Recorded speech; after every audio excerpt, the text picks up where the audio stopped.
Bonjour et bienvenue dans la revue de presse hebdo et audio du secteur retail e-commerce en France, proposée par les Digital Doers en partenariat avec le One-to-One Expérience Client de Biarritz. Nous sommes le 6 septembre et voici les 5 articles au sommaire de cette semaine.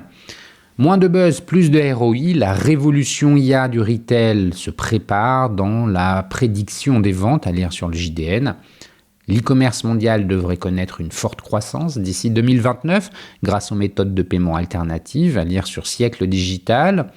Où en est le social commerce à lire sur ZDNet. Les Français massivement attirés vers le marché vestimentaire de la seconde main à lire sur e-commerce mag. Et enfin Blissim, comment la box beauté fait bouger les lignes du retail à lire sur République Retail. Je vous le rappelle, sur le site lesdigitaldoers.com, vous avez accès à une revue de presse éditée sur LinkedIn et qui rassemble les articles publiés dans la semaine sur les sites de news de notre écosystème. Vous pouvez vous y abonner pour recevoir chaque vendredi un digest de l'actualité dans votre boîte email. De cette revue de presse, je vous lis sans interprétation une sélection de quelques articles qui m'ont semblé pertinents à partager. Je vous souhaite donc une bonne écoute, évidemment, toujours sans coupure. Moins de buzz, plus de ROI, la révolution IA du retail se prépare dans la prédiction des ventes à lire sur le JDN en date du 2 septembre. Au cœur de la stratégie des commerçants, les algorithmes de prévision des ventes se réinventent avec l'avancée du deep learning et de l'IA générative, des investissements à forte rentabilité pour les marchands. Prédire le nombre de ventes sur les 6 prochains mois, la prochaine catégorie populaire ou la demande que rencontrera la nouvelle gamme de produits, les enjeux sont si stratégiques que beaucoup de retailers voudraient s'offrir les dons de Madame Irma et les avancées de l'IA pourraient presque réaliser leurs vœux d'ores et déjà. Le temps des modèles purement statistiques pour prédire les futures ventes est révolu. Les méthodes statistiques qui ont plusieurs dizaines d'années d'ancienneté sont limitées en termes de sources de données, confirme Guilhem Delorme, directeur de la cellule Iris du cabinet Argon & Co. Les prédictions en série temporelle qui imaginent les ventes sur un seul magasin aussi bien que sur un continent montent en performance grâce au deep learning et à l'IA générative. Multiplier les données. Si les modèles sont de plus en plus précis, c'est parce qu'ils multiplient les sources de données. Nous sommes passés d'une prévision basée sur les données historiques des ventes et quelques facteurs internes à tout un nouveau cadre tirant parti de nombreux facteurs internes et externe, explique Milton Martinez-Loissès, VP Data chez Decathlon. Un chemin également emprunté par Amazon avec la solution de prédiction d'AWS, SageMaker Canvas. La plateforme permet des calculs beaucoup plus complexes avec des réseaux neuronaux, détaille Julien Lépine, directeur des architectes solutions d'AWS France. Ainsi, les algorithmes ne se basent plus seulement sur les ventes passées, ils apprennent également de l'impact de certaines promotions, l'inflation, l'activité des concurrents, les événements locaux. L'intégration des réseaux neuronaux artificiels est très récente, seuls certains retailers ont déjà adapté leur modèle. Les solutions open source populaires ou clés en main telles que Forecast d'AWS ou Prophet de Meta n'intègrent pas encore ces technologies de pointe. Il reste tout de même satisfaisant pour certains usages. Pour la prédiction du trafic sur Rakuten, l'écart n'est que de 2% avec le trafic réel, confie le CTPO de la marketplace cliente du modèle de Meta. Concernant les sources de données, Guilhem Delorme, par ailleurs membre de la chaire Supply Chain du futur de l'école des ponts ParisTech, va plus loin. C'est encore en R&D, mais l'IA générative pourrait augmenter les sources de données, confie-t-il. Elle débloque le traitement de la donnée non structurée. Concrètement, les algorithmes d'IA générative sont utilisés pour pré-traiter de la data, tel un article de presse ou des vidéos TikTok, puis la structure pour l'intégrer au modèle de prévision. Selon le consultant, le cas est testé chez plusieurs retailers. Expliquer les résultats. Aujourd'hui, les marchands doivent fournir au moins 200 données organisées pour nourrir les algorithmes. C'est un vrai frein, assure Rupert Schissel, CEO de la jeune pousse d'IA prédictive Vertigo. L'application de l'IA générative au modèle de prévision promet de diminuer la data nécessaire.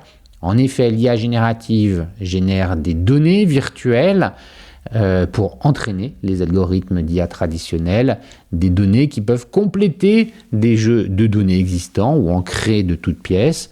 Jusqu'ici, il restait très complexe d'établir des prédictions pour une nouvelle gamme de produits, un nouveau magasin ou une nouvelle géographie du fait de manque d'historique. L'IA générative permet d'aller chercher de la donnée non structurée pour tirer des similarités entre les produits et les situations afin de pallier le manque d'informations, détaille le directeur Guilhem Delorme. Un cas d'usage que Decathlon explore de son côté, l'IA générative est étudiée chez nous pour générer des données synthétiques afin d'améliorer la robustesse des modèles, résume Milton Martinez-Loissès. Aussi performants soient ces nouveaux modèles, comment leur faire confiance si l'on ne comprend pas le raisonnement? Là est le dernier challenge des modèles de prévision. Ils sont si opaques qu'il est complexe d'en expliquer le résultat, ce qui diminue le taux de confiance de l'utilisateur. Aujourd'hui, l'accent est mis sur le développement de modèles de prévision interprétables, d'IA explicables, qui peuvent fournir des informations sur les facteurs à l'origine des prévisions, dévoile le VP Data de Decathlon. L'explicabilité des modèles est également un enjeu pour AWS. Nous utilisons l'IA générative pour expliquer à l'utilisateur les étapes réalisées par le modèle et les actions recommandées suite aux résultats, détaille Julien Lépine. Cela donne la possibilité de décrire un enchaînement d'étapes beaucoup plus complexe que ce que fournit une prédiction d'un algorithme traditionnel. Des investissements importants.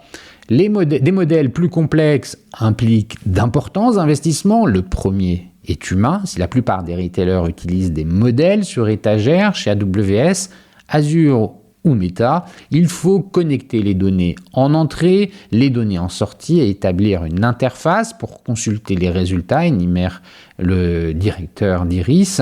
En résumé, beaucoup de travail reste à faire par une équipe interne pour construire une vraie solution.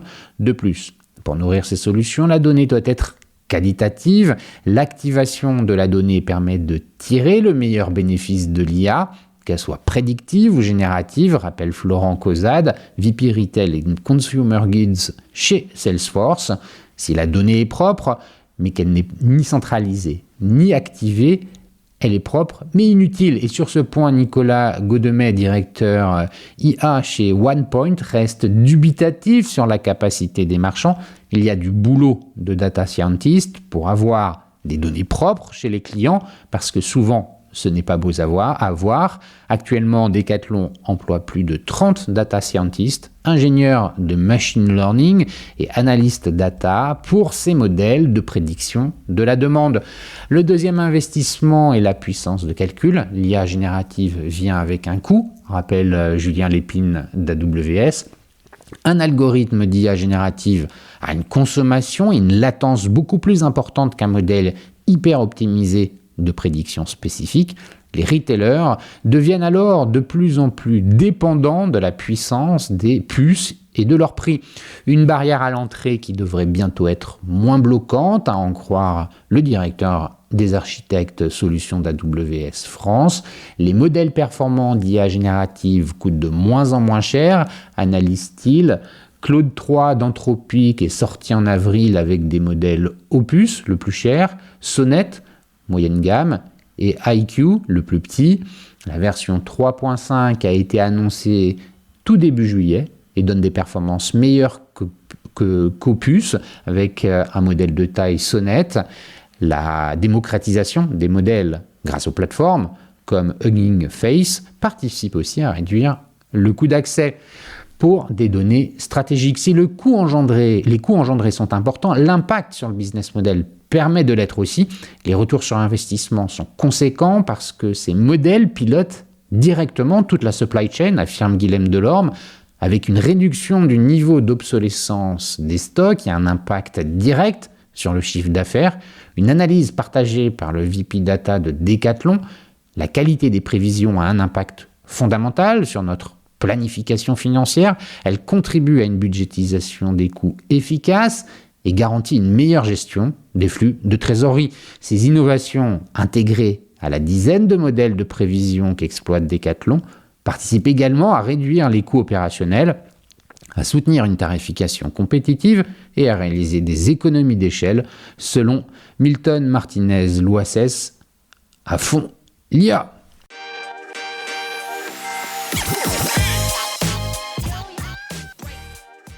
L'e-commerce mondial devrait connaître une forte croissance d'ici 2029 grâce aux méthodes de paiement alternatives à lire sur siècledigital.fr en date du 3 septembre. Le paysage de l'e-commerce est en pleine mutation, poussé par des innovations dans les méthodes de paiement alternatives, APM. Une nouvelle étude prévoit que la valeur globale des transactions e-commerce atteindra 11,4 trillions de dollars d'ici 2029, marquant une augmentation significative depuis 2024. Ce changement trouve sa source non seulement dans l'adoption croissante de ces alternatives, mais aussi dans leur capacité à inclure des consommateurs auparavant exclus des systèmes financiers traditionnels. Expansion rapide des méthodes de paiement alternatives. Ces méthodes de paiement alternatives, APM, révolutionnent le marché de l'e-commerce, particulièrement dans les régions où les cartes bancaires ne sont pas prédominantes. Elles englobent des solutions sans carte ni espèces, telles que les portefeuilles numériques et les paiements de compte à compte. L'essor de ces technologies permet à un segment plus large de la population, souvent qualifié de non bancarisé, d'accéder aux achats en ligne pour la première fois. Cet accès inclusif est crucial pour stimuler les ventes dans les marchés émergents. D'ici 2029, environ 360 milliards de transactions e-commerce devraient être effectuées via APM, représentant plus de 2/3 de toutes les transactions. Cette évolution dépasse largement l'utilisation des cartes bancaires dans certains pays en développement. Les prestataires de services de paiement, les PSP, doivent donc intensifier leurs offres en matière de APM pour attirer et fidéliser une clientèle diversifiée. Impact sur les consommateurs des marchés émergents. Les APM offrent une solution viable pour les consommateurs des marchés émergents, dépourvus de comptes bancaires traditionnels ou de cartes de crédit. En facilitant les paiements numériques, ces méthodes permettent une participation accrue au commerce en ligne. Les investissements dans les infrastructures de livraison complètent cette transition en assurant des délais de livraison rapides et fiables, ce qui renforce l'attractivité de l'e-commerce. Ceci ouvre une opportunité immense pour les commerçants en ligne qui peuvent maintenant accéder à une base de clients beaucoup plus large. La clé réside dans l'optimisation des options de paiement en fonction des préférences locales et démographiques, augmentant ainsi les taux de conversion et de satisfaction client. Stratégie des prestataires de services de paiement. Pour rester compétitifs, les PSP doivent se concentrer sur la localisation des paiements. Cela implique de collaborer avec des sociétés de paiement locales ayant une connaissance approfondie des préférences des consommateurs et offrant des options régionales adaptées. Par exemple, les partenariats stratégiques avec ces entreprises locales peuvent permettre aux PSP de maximiser les taux de conversion tout en améliorant l'expérience utilisateur lors du processus de paiement. De plus, les PSP doivent s'assurer que leurs plateformes sont flexibles et capables de s'adapter aux différentes exigences réglementaires et technologiques de chaque région. Cette approche sur mesure aide à capter un public global tout en répondant aux besoins spécifiques de chaque marché local. Perspective d'avenir pour le marché de l'e-commerce. Les prévisions indiquent que la demande pour les moyens de paiement plus inclusifs et variés continuera de croître, transformant radicalement le secteur de l'e-commerce. Non seulement cela élargira l'accès aux achats en ligne, mais cela stimulera également l'innovation et la concurrence entre les fournisseurs de services de paiement. Les détaillants devront adapter rapidement leur stratégie de paiement pour profiter de cette dynamique et répondre aux attentes des consommateurs. L'inclusion financière n'est plus une simple tendance, mais devient une exigence incontournable pour quiconque souhaite se démarquer sur le marché e-commerce mondial. Les initiatives visant à intégrer les populations non bancarisées joueront un rôle déterminant dans l'évolution future du commerce en ligne. L'essor prévu de la valeur des transactions e-commerce à 11,4 trillions de dollars d'ici 2029 sera principalement porté par les méthodes de paiement alternatifs. Cette expansion bouleverse les paradigmes existants et offre des opportunités inégalées pour l'inclusion financière et l'élargissement de la base cliente. Les prestataires de services de paiement et les détaillants en ligne doivent adapter des stratégies innovantes et adaptables pour tirer parti de cette transformation et assurer leur pérennité dans un marché en constante évolution.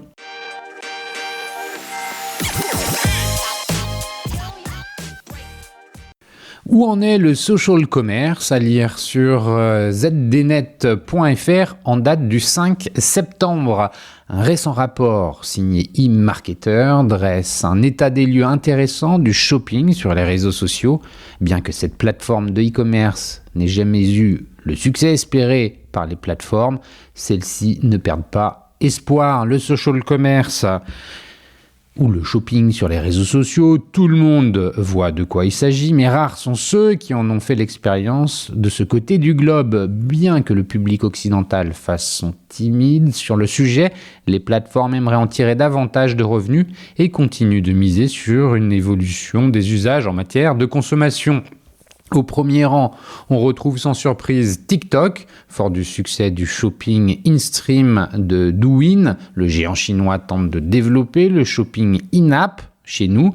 En 2023, la version chinoise de TikTok a dégagé 375 milliards de dollars de ventes de marchandises. C'est 50% de plus qu'en 2022, alors que dans le reste du monde, sur la même période, le géant a atteint péniblement les 4 milliards de dépenses in-app, essentiellement avec les TikTok Coins servant de dons pour les créateurs de contenu.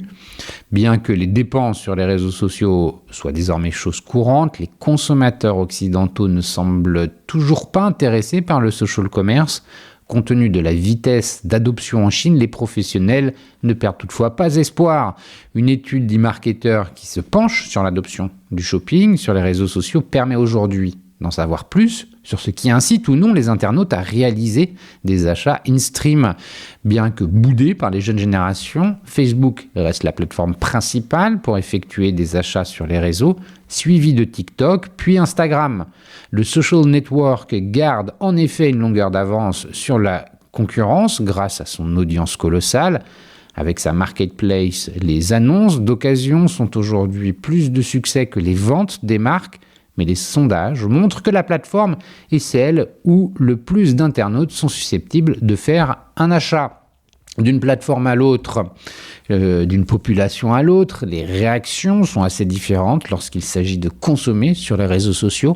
Bien que Facebook compte le plus grand nombre d'utilisateurs, les éventuels achats de ces derniers sont motivés par des publications dans l'application et des offres promotionnelles.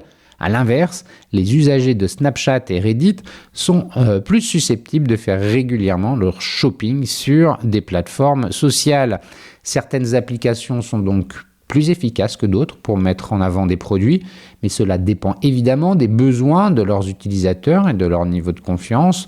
On est toujours loin des chiffres du marché chinois avec Douyin, puisque les internautes ont plutôt tendance à dépenser des petites sommes. Mais les situations évoluent doucement, rappelle eMarketer. La balle est désormais dans le camp des plateformes pour développer leur interface tout en répondant aux règles de sécurité relatives au commerce en ligne. Bien entendu, ce travail n'est pas uniquement technique et certains réseaux sociaux ont du pain sur la planche en ce qui concerne la réputation. Les préoccupations en matière de confidentialité et de protection des données sont des points cruciaux auxquels les utilisateurs sont très attentifs. Pour l'heure, les consommateurs occidentaux restent attachés aux plateformes dédiées au e-commerce pour réaliser leurs achats en ligne. Dans l'esprit des gens, chaque plateforme a son rôle et beaucoup ne souhaitent pas forcément mélanger réseaux sociaux et shopping.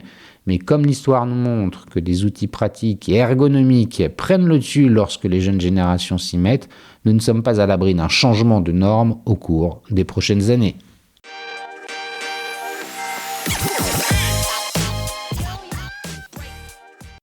Les Français massivement attirés vers le marché vestimentaire de la seconde main, à lire sur e-commercemag.fr en date du 3 septembre. Deloitte a dévoilé les résultats de l'étude Les Français et la mode, portant sur les habitudes de consommation vestimentaire. Cette nouvelle édition de l'enquête s'inscrit dans un contexte global marqué par l'inflation, la hausse des prix des vêtements et l'attirance vers le marché de la seconde main. Le budget est plus que jamais au cœur des préoccupations des consommateurs français dans leur choix vestimentaire. C'est notamment ce qui ressort de la nouvelle étude Les Français et la mode 2024, puisque 88,5% des sondés déclarent ainsi être impactés par l'inflation dans leurs achats de vêtements. Pour 2024, le prix apparaît ainsi comme le premier critère des consommateurs dans la sélection des enseignes. Un besoin de renouveler sa garde-robe. Pour faire face à l'inflation, les consommateurs français tendent à adopter de nouvelles habitudes d'achat. À ce titre, les achats mode sont désormais principalement motivés par la nécessité de renouveler sa garde-robe. De plus, si 80% des sondés déclarent accorder de l'importance à leur style vestimentaire, un tiers des Français considèrent qu'être à la mode signifie sélectionner des vêtements procurant confort et confiance. On constate à ce titre que la manière de concevoir la mode évolue dans l'état d'esprit des consommateurs en fonction de leur pouvoir d'achat, avec des tendances qui vont davantage se porter sur des vêtements résistants et sûrs. Développement du marché de la seconde main. La préoccupation autour du pouvoir d'achat contribue également au développement du marché de la seconde main. En effet, si 83% déclarent que la moitié de leur garde-robe est restée inutilisée au cours de l'année passée, nombre d'entre eux n'hésitent plus à adopter la seconde main. On constate à ce titre que la vente sur les plateformes en ligne de seconde main figure désormais en tête des méthodes privilégiées par les Français face à l'inflation. Près de 80% de la population a été impliquée dans le marché vestimentaire de la seconde main, comme vendeur ou acheteur, au cours de l'année passée. La consommation durable se heurte aux enjeux du pouvoir d'achat. Si l'inflation reste la principale préoccupation des Français, l'étude révèle également l'attachement de plus en plus fort des consommateurs aux enjeux de durabilité. Selon les résultats de l'étude, plus de 85% des sondés affirment en effet tenir compte des critères de durabilité et d'éthique dans leurs achats de mode. Cette prise de conscience se traduit concrètement par la hausse du marché de la seconde main ainsi que par la plus forte valorisation des articles fabriqués localement. Néanmoins, malgré cette forte prise en considération des enjeux de durabilité, seulement un tiers des Français estiment réellement disposer des ressources financières suffisantes pour acheter des vêtements reconnus comme durables et issus d'une production éthique. Les marques d'ultra fast fashion continuent, à ce titre, de gagner du terrain, étant fréquentées par plus d'un tiers de la population interrogée.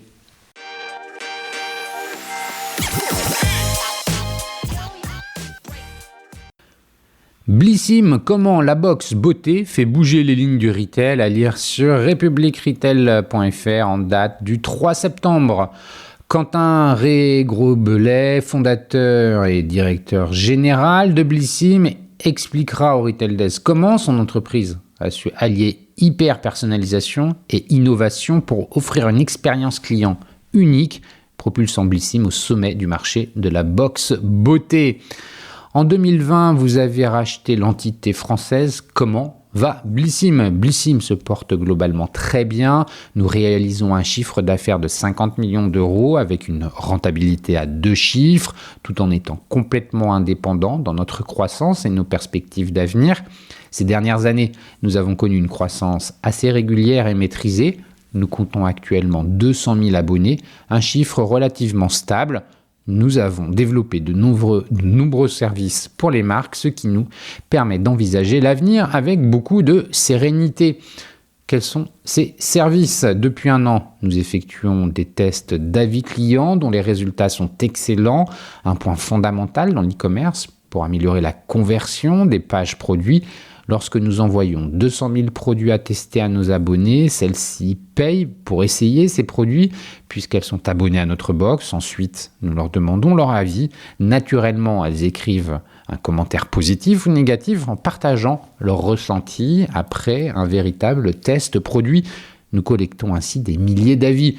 Jusqu'à présent, ces avis restaient sur notre site et n'intéressaient que nos abonnés. Désormais, nous nous sommes associés à une société, Bazar Voice, pour les syndiquer, les envoyer non seulement à nos marques partenaires pour leur site marchand, mais aussi à leurs distributeurs en ligne, Marionnaud, Sephora, Nocibé, ainsi qu'à notre propre plateforme. La marque choisit où elle souhaite diffuser ses avis.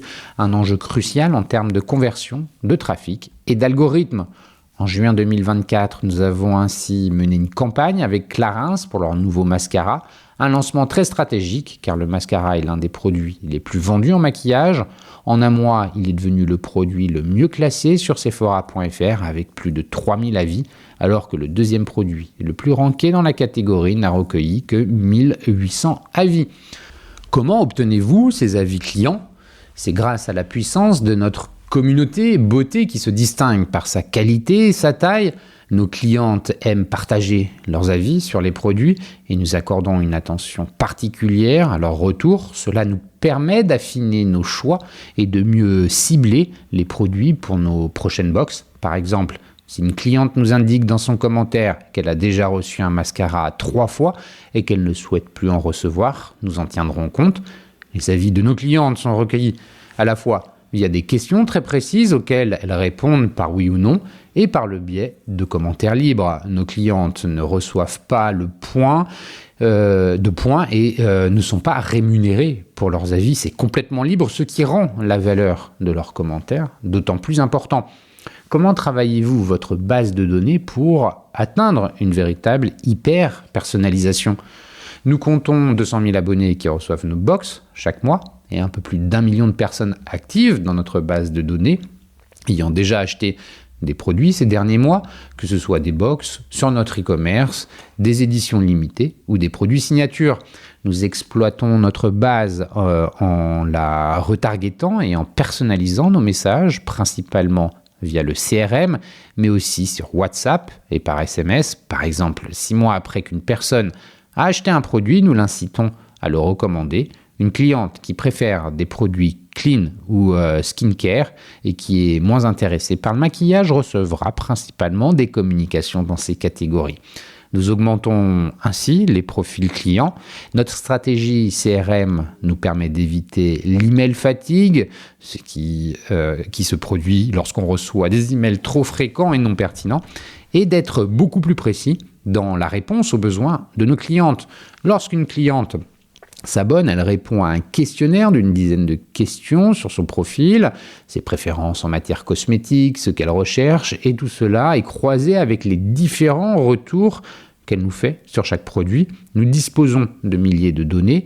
Ainsi, si nous souhaitons lancer une nouvelle marque de maquillage clean avec des actifs spécifiques, nous ciblons les personnes qui recherchent du maquillage et qui ont ces problématiques de peau. Quels sont vos leviers d'acquisition clients ? Nous utilisons principalement les canaux médias que nous pouvons suivre et mesurer, car il est essentiel pour nous de connaître notre retour sur investissement. Les réseaux sociaux comme Meta, Google ou Snapchat, ils jouent un rôle important dans nos stratégies d'influence. Nous investissons également dans le CRM et les canaux organiques tels que l'email, WhatsApp et les SMS, qui constituent la majeure partie de notre budget marketing destiné à générer du trafic. Pour la conversion, nous optimisons notre site web et nos offres, notamment en proposant des cadeaux contre achat. Par exemple, en s'abonnant pour 3 mois, nos clientes peuvent recevoir un cadeau. Qu'en est-il de votre relation avec les influenceuses ? Beaucoup de nos données sont déjà actives abonnés sont déjà actifs sur Instagram et TikTok, souvent en tant que micro ou nano-influenceuses. Lorsque vous recherchez le hashtag Blissim, une grande quantité de contenu est créé autour de nos box. C'est un aspect très intéressant pour les marques car cela génère une visibilité organique. En ce qui concerne les macro-influenceuses, nous collaborons avec elles de 2 manières. Nous investissons pour faire connaître nos box à travers leur plateforme Et nous créons également des box en collaboration avec elles. Ce partenariat est précieux car il permet de profiter de leurs recommandations tout en renforçant l'image de nos produits.